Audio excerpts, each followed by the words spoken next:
السلام علیکم ورحمۃ اللہ وبرکاتہ۔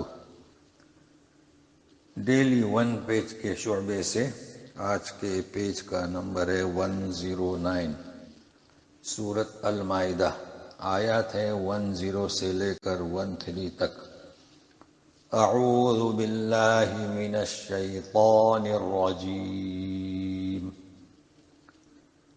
والذین کفروا وکذبوا بآیاتنا اولئک اصحاب الجحیم۔ جنہوں نے کفر کی روش اختیار کی، کوئی بھی ہو، مشرکین میں سے ہوں، یہود میں سے ہوں، اور ہماری آیتوں کو جھٹلایا۔ آیات سے مراد ہمارے احکام ہیں، کتاب اللہ کی آیات ہیں، یہی لوگ جہنم والے ہیں۔ اس لیے کہ آیاتوں کا انکار کرنا، کتابوں کا انکار کرنا، جھٹلانا، یہ کفر میں شامل ہے۔ اب مومنین کو ہدایت دی جا رہی ہے۔ یا ایہا الذین آمنوا اذکروا نعمت اللہ علیکم اذ ہم قوم ان یبسطوا الیکم ایدیہم إذ هم قوم أن يبسطوا إليكم أيديهم فكف أيديهم عنكم واتقوا الله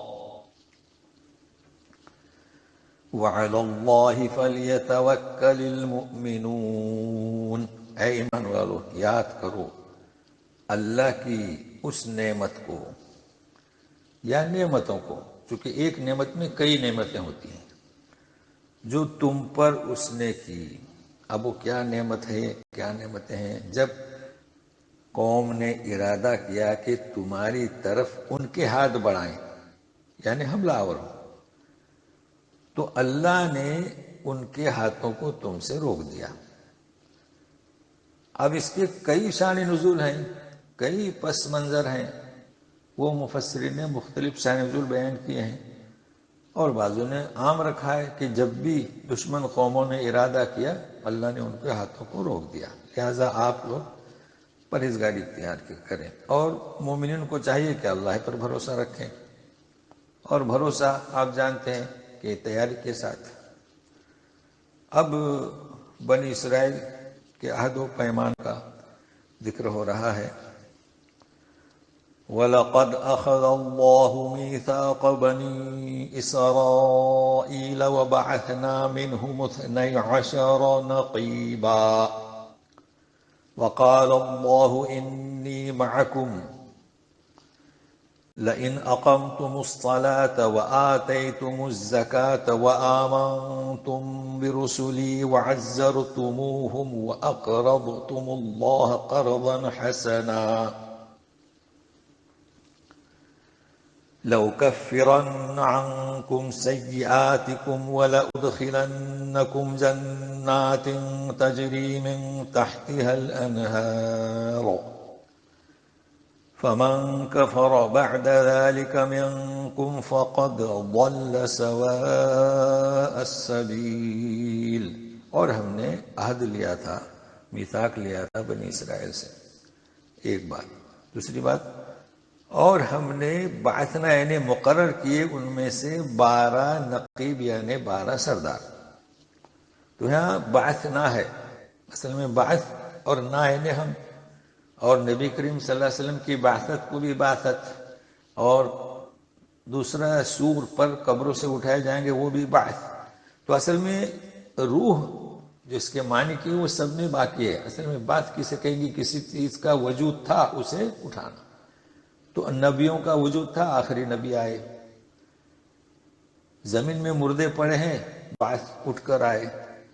تو یہ 12 قبیلے تھے، لوگ تھے، انہیں ظاہر کر دیا، مقرر کر دیا بعث۔ تو اس طریقے سے آپ فروق اللغہ کو ذہن میں رکھیے گا تو یہ بڑے مفید ثابت ہوں گے۔ اور اللہ نے ان سے یہ بھی کہا تھا کہ میں تمہارے ساتھ ہوں۔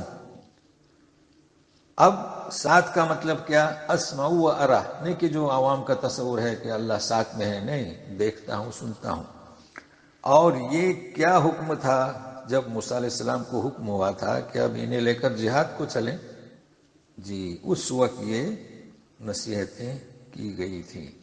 اور یوں بھی کہا گیا کہ اگر تم نے نمازوں کو قائم رکھا، زکوٰۃ دیتے رہے اور میرے رسولوں پر ایمان لائے، ان کی عزت کی اور اللہ کی راہ میں قرض دیا، تو تمہارے برائیوں کو میں ضرور مٹا دوں گا اور تمہیں ایسے باغات میں داخل کروں گا جس کے نیچے سے نہریں بہہ رہی ہوں گی۔ اس کے بعد بھی اگر کوئی کفر کرتا ہے تم میں سے تو وہ صحیح راستے سے بھٹک گیا۔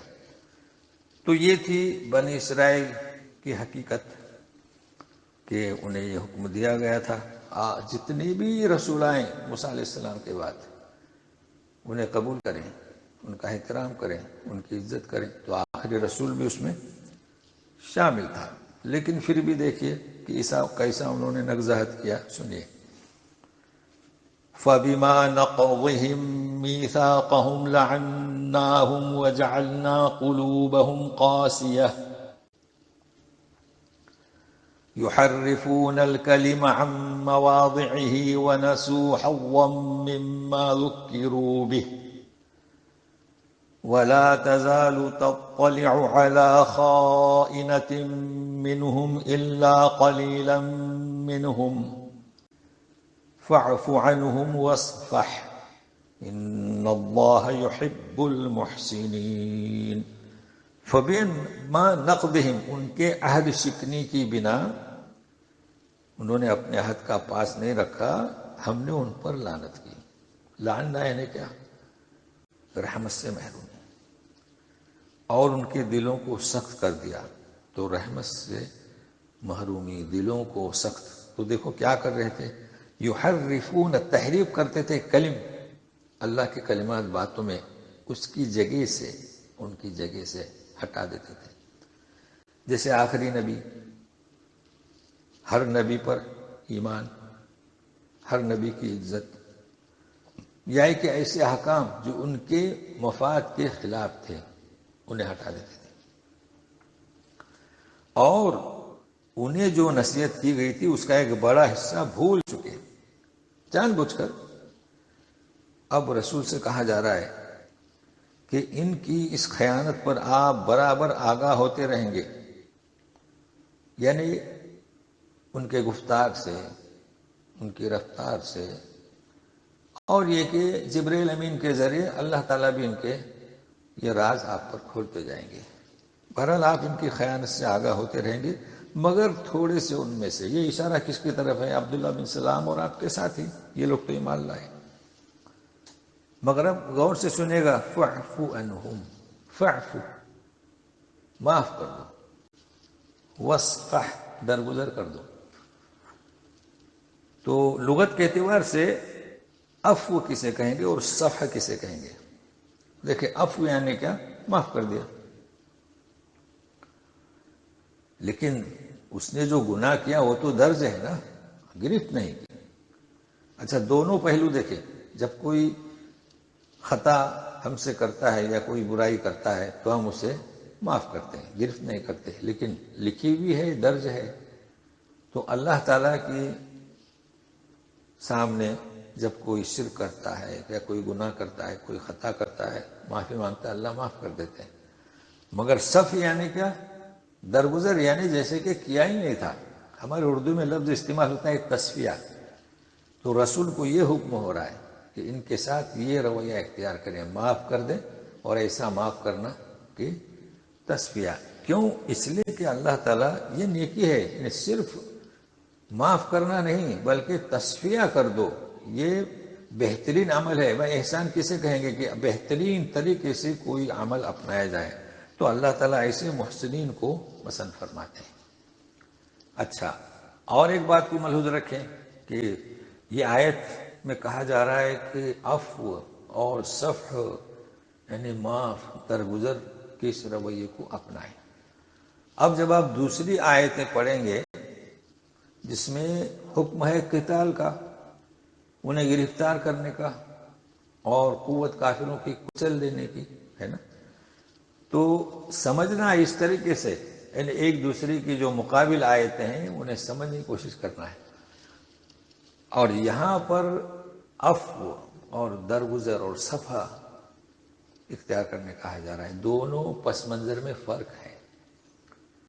جہاں پر قوم تمہاری جڑ کو کاٹنے کے لیے، اسلام کی، امت مسلمہ کی جڑ کو کاٹنے کے لیے حملہ آور ہو رہی ہے یا ہوگی، تیاری کر رہی ہے، تو آپ تیاری کریں اور ایسے لوگوں کی گرفت کریں۔ لیکن عام طور پر دین کی نصیحت کوشش کرنا چاہیے، اور ان کوشش اور جد و جہد میں اگر ان سے کوئی غلطی، خطا، لغزش ہو جائے تو آپ کا رویہ کیسے؟ فاعفو، معاف اور صفح، درگزر۔ تو آیات کو اس طریقے سے ایک دوسرے کا تقابل کر کے دیکھا جائے تو بہت اچھی طریقے سے سمجھ میں آ جاتا ہے۔ تو آج اتنا ہی، پھر ملتے ہیں۔ والسلام علیکم ورحمۃ اللہ وبرکاتہ۔